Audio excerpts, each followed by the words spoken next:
சமீப காலமா வந்து பாத்தீங்கன்னா தமிழ் சினிமாவில் இருக்கக்கூடிய திரைப்பிரபலங்களோட திருமணங்கள் எல்லாம் ரொம்ப எல்லை மீறி போறாங்களோ அப்படின்ற அளவுக்கு ஆடியன்ஸ் மத்தியில, ரசிகர்கள் பொதுமக்கள் மத்தியில ஒரு கான்ட்ரவர்சி வந்துச்சுன்னே சொல்லாங்க. உதாரணத்துக்கு சொன்னா சமீபத்தில் நடந்த வரலட்சுமி சரத்குமார், மும்பையை சேர்ந்த தொழிலதிபர் நிக்கோல் சச்சிதேவ், இவங்க 2 பேரோட கல்யாணம். இந்த பிரச்சனை, இந்த ஒரு கான்ட்ரவர்சி, இந்த ஒரு மீடியால இருக்கக்கூடிய அந்த விஷயங்கள்லாம் சூடு தணியறதுக்குள்ளேயே அடுத்து இன்னொரு கல்யாணம் என்னன்னு வந்து பாத்தீங்கன்னா நடிகர் நெப்போலியன் மகன் தனுஷ் அவர்களோட திருமணம். சோ இது வந்து பாத்தீங்கன்னா அடுத்த சர்ச்சைக்குள்ளான விஷயமா வந்துட்டு இருக்கு. நடிகர் நெப்போலியன் மகன் தனுஷ் அவர்களுக்கு வந்து பாத்தீங்கன்னா சின்ன வயசுல இருந்தே ஒரு தோல் சம்பந்தப்பட்ட வியாதி ஒண்ணு வந்திருக்கு. சோ அந்த நோய் வந்து பாத்தீங்கன்னா ஒரு குணப்படுத்த முடியாத நோய் அப்படின்னு வந்து டாக்டர் சொல்லிட்டாங்க. அதுக்கு மெடிசனே கிடையாதுங்க, it's not curable, it's not medicine அப்படின்னு வந்து ஓப்பனாவே சொல்லிட்டாங்க. இவங்க நெப்போலியனோட அவங்க குடும்பத்தார் இந்த பிரச்சனையை எந்த வயசுல நோட் பண்ணாங்கன்னா அவருக்கு 3.5 வயசு இருக்கிறப்போ அவர் நடையில வந்து ஒரு சில மாற்றங்கள் தெரிஞ்சுது. சோ அப்பதான் டாக்டர்கிட்ட கூப்பிட்டு போறாங்க. அப்பதான் வந்து பாத்தீங்கன்னா உங்க பையனுக்கு இந்த மாதிரி ஒரு நோய் வந்திருக்கு, இதை வந்து குணப்படுத்த முடியாது. ஒரு 10 வயசுல வந்து பாத்தீங்கன்னா இப்ப நடக்கிற மாதிரி கூட உங்க பையன் நடக்க மாட்டார், அப்படியே உட்காந்துருவாரு. 18 வயசுக்கு மேல உங்க பையன் உயிரோட இருக்கிறது கூட சாத்தியம் இல்லை அப்படின்னு ஒரு அதிர்ச்சி தரமான ஒரு நியூஸ் வந்து சொல்றாங்க டாக்டர்ஸ். அந்த ஆங்கிலேய மருத்துவர்கள் சொன்ன மாதிரி 10 வயசு வந்தோடனே இவர் பையனால் நடக்க முடியாம போயிடுச்சு, அப்படியே உட்காந்துட்டாரு. இதுக்கு அடுத்து இவங்களோட பயம் என்னன்னா 18 வயசுல இவர் வந்து உயிர் பிரியக்கூடிய நேரம் வருமே, இதை நினைச்சு நம்ம எப்படி இருக்கிறது, இது எவ்வளவு பெரிய விஷயம் நினைச்சு அது வந்து அவங்களுக்கு அடுத்து மன உளைச்சலா மாற ஆரம்பிச்சது. இந்த மாதிரி இருக்கக்கூடிய ஒரு பையனுக்கு தமிழ்நாட்டை சேர்ந்த திருநெல்வேலியில இருக்கக்கூடிய ஒரு பொண்ணை வந்து கல்யாணம் பண்ணி வைக்கிறதுக்கு ரெடி பண்ணிட்டாங்க. நேற்றைய தினம் வந்து பாத்தீங்கன்னா நிச்சயதார்த்தமும் அவங்களுக்குள்ள நடந்து முடிஞ்சிச்சு. சோ இதுக்கு வந்து பாத்தீங்கன்னா நம்மளுடைய பொது ஜனங்களும் சோசியல் மீடியால இருக்கக்கூடிய விமர்சகர்களும் தவறான கருத்து, எல்லை மீறி போகக்கூடிய கருத்துக்களை வைக்கிறாங்களோ அப்படின்னு தான் நமக்கு நினைக்க தோணுது. இதுல வந்து பாத்தீங்கன்னா டாக்டர் சொன்னது 10 வயசுல அவர் நடக்க மாட்டார், உட்காந்துருவாருன்ட்டாங்க. அதே மாதிரி அவர் உட்காந்துட்டாரு. ஆனா 18 வயசுல அவர் இருக்க மாட்டார்னு சொன்னாங்க. இன்னைக்கு தனுஷ் அவர்களோட வயசு, நடிகர் நெப்போலியன் மகன் தனுஷ் அவர்களோட வயசு வந்து பாத்தீங்கன்னா 25 வயசு ஆகுது. ஆனா அவரு இன்னைக்கு இஸ் அ லிவிங், இன்னைக்கு வந்து உயிரோடு இருக்காரு. சோ மருத்துவத்தை வந்து பாத்தீங்கன்னா சாத்தியம் இல்லாம பண்ணிருக்கு இந்த விஷயம். இப்படி இருக்கக்கூடிய சூழ்நிலையில இவர் எதனால கல்யாணம் பண்ணிக்க கூடாது அப்படின்னு ஒரு கான்ட்ரவர்சி வைக்கிறாங்கன்னா, இவர் வந்து பாத்தீங்கன்னா நடக்கவே முடியாதவர், எந்திரிக்கவே முடியாதவர், இவர் எப்படி கல்யாணம் பண்ணிக்கலாம், இவரால் இல்லற வாழ்க்கையில ஈடுபட முடியுமா? ஒரு தகப்பனா தன்னுடைய மகன் மேல இவ்வளவு பாசத்தை வச்ச நெப்போலியன் இன்னொரு பொண்ணோட வாழ்க்கைய நாசமாக்கலாமா? அந்த பொண்ணுக்கு கட்டி கொடுத்துட்டு அந்த பொண்ணுக்கு இல்லற சுகத்தையே இல்லாம ஆகிறதுக்கு பண்றாரு, அந்த பொண்ணோட வாழ்க்கையை நாசம் பண்றாரு. காரணம் என்ன? அந்த பொண்ணு வீட்டுக்கு நிறைய பணத்தை வந்து கொடுத்துருப்பாரு, நிறைய செட்டில்மெண்ட் நடந்திருக்கும், அதனாலதான் அந்த பொண்ணு கல்யாணத்துக்கு ஒத்துக்குச்சுப்பா. சோ சினிமா நடிகர்களை பொறுத்தவரையும் பணம் இருந்தா எது வேணாலும் சாதிச்சுக்கலாமா, என்ன வேணாலும் பண்ணிக்கலாமா அப்படின்ற மாதிரி சோசியல் மீடியால நிறைய நெகட்டிவ் ரிவ்யூஸ் எல்லாம் போயிட்டு இருக்குது. என்னுடைய கேள்வி என்னன்னா, இவரு இல்லற வாழ்க்கை தகுதி இல்லாதவர்ன்றது வந்து இப்போ சோசியல் மீடியால பேசுறவங்க யாருக்கும் தெரியறதுக்கு வாய்ப்பு இல்லை. அவருக்கு என்ன மாதிரியான வியாதி இருக்குன்றது கூட முழுமையா தெரியாது. அப்படி இருக்கக்கூடிய சூழ்நிலையில அவர் இல்லற வாழ்க்கையில ஈடுபட முடியாதுன்னு எப்படி நீங்களா முடிவு பண்ணிக்கலாம்? எங்க ஊர்ல கூட வந்து பாத்தீங்கன்னா ஒருத்தரால சுத்தமா நடக்க முடியாதுங்க, அவருக்கு 2 கால் இல்ல, முட்டி வரைக்குமே கால் இல்ல. ஆனா அவருக்கு இன்னைக்கு திருமணமாகி 2 பெண் குழந்தைகள் இருக்காங்க.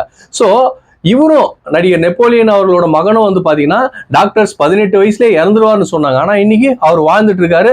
அவரும் வந்து பாத்தீங்கன்னா ஐடி ஃபீல்டுல ஒரு மிகப்பெரிய அச்சீவரா இருக்காரு, மிகப்பெரிய சாதனை பண்ணியிருக்காரு. இது ஒரு பக்கம் இருக்கு. இன்னொரு பக்கம் வந்து பாத்தீங்கன்னா வரலட்சுமி சரத்குமார் அவர்களோட திருமணம். ஸோ அவங்களோட திருமணத்துக்கு வந்த கான்ட்ரவர்சி, அவங்களோட திருமணத்துக்கு வந்த நெகட்டிவ் ரிவ்யூஸ் எல்லாம் பார்த்தீங்கன்னா எப்பா நமக்கு அதை படிச்சு பார்க்கவே வந்து ஜீர்ணிக்கவே முடியாது. அந்த மாதிரி இவங்க கூடலாம் இந்த பொண்ணு கல்யாணம் பண்ணா டைவர்ஸ் ஆகிடும் அடுத்தே அப்படின்னு சொல்றாங்க. நடிகர் சரத்குமார் அவர்களை ட்ரோல் பண்ணீங்க. இந்த வரலட்சுமி சரத்குமாரோட கல்யாணத்தில், அவங்க பொண்ணு கல்யாணத்தை வச்சு நடிகர் சரத்குமார் அவர்களோட ஃபேமிலியும் ட்ரோல் பண்ணீங்க. அதாவது ராதிகாவோட 4வது கணவர் சரத்குமார், அதே போல சரத்குமாரோட முதல் மனைவியோட பொண்ணு வரலட்சுமி, நிக்கோல் சச்சிதேவோட 2வது மனைவி வரலட்சுமி சரத்குமார் அப்படின்னு வந்து நிறைய ட்ரோல்ஸ் எல்லாம் கொடுத்தாங்க. என்னுடைய கேள்வி என்னன்னா, இப்போ நடிகர் சரத்குமார் அவர்கள் 2001 ராதிகா வந்து கல்யாணம் பண்ணாங்க. நீங்க பொது ஜனங்கள் சொல்ற மாதிரி, இண்டஸ்ட்ரியில இருக்கிறவங்க சொல்ற மாதிரியே வச்சுங்க, ராதிகா மேடம் சரத்குமார் அவர்களை 4வதா திருமணம் செஞ்சதாகவே இருக்கட்டும்.